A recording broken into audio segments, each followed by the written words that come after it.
Welcome to your quick 3-minute second stimulus check and stimulus package update. So I've been having a lot of fun making these updates quick, concise, and as entertaining as possible. Well, as entertaining as news can possibly be anyways. If you enjoy these quick action-packed updates, help combat the YouTube algorithm by liking, subscribing, and sharing. It makes a huge difference. I'm hitting the road right after this for a quick work trip, and thanks for the suggestions for books to listen to on the way. I decided to go with The Count of Monte Cristo.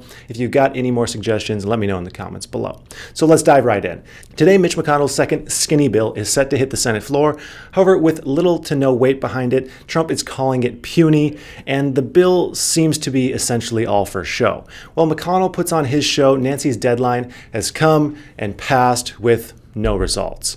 I mean, Secretary Mnuchin wasn't even in the country earlier this week. He's been in the Middle East for some undisclosed reason. We don't know. Nancy set deadlines for someone that wasn't even in the country to negotiate. It's like these guys in charge just don't see how serious this situation is. This being said, Nancy has still stated she is very optimistic and moving forward with negotiations. The Guardian reported today that around 11:30 a.m. Eastern Standard Time, the president cut short a pre-election interview as COVID stimulus bill talks were getting closer and closer. So this could potentially be some huge news. As we know, Trump wants nothing more than a huge package to be passed before the election. I don't know about you, but I just don't really see Trump as someone just to cut the cameras all willy-nilly. There's probably a reason behind it. And this stimulus bill could be a massive reason. President Trump cutting this interview short comes just a few hours after the White House Chief of Staff Mark Meadows expressed his belief the Senate would pass a bipartisan bill. The Chief of Staff was quoted saying, "If there's a bipartisan deal, I believe there would be enough votes there to make sure that we get across the finish line and get to the president's desk." Mark Meadows touches on some of the same points as Nancy, though, citing that the language of the deals is still the major divide. Both sides are kind of changing language as they're looking at the proposals, and it's causing some rifts.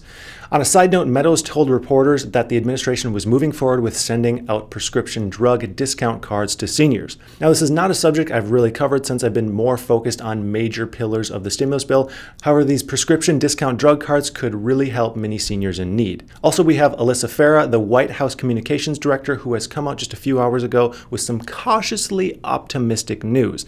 The White House Communications Director says, quote, "We are committed to getting a stimulus package. I think this is the best we've felt about it," expressing hope that there will be, quote, "some movement within the next 48 hours. This may be both parties finally coming together for a bipartisan agreement without the need for some ultimatum or grandstanding." One final quote from Alyssa Farah that I think really helps bring hope is, quote, "The president's position, we're willing to go up on the number for our PPP loans and direct payments. Conversations are happening.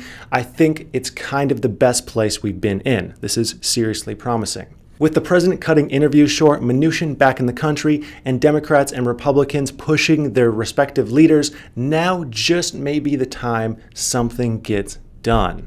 So I'll be racing back from my trip to go live for tomorrow's debate. Let me know if you guys have any games or polls that might be fun during the debate. Someone commented that we should drink every time someone says package or stimulus package, and that's pretty funny. That might have to happen. So that wraps up everything you need to know for your daily stimulus check and stimulus package update. Consider subscribing because it helps me feed my cats. And I'd like to thank you for watching, and I hope you have a profitable day.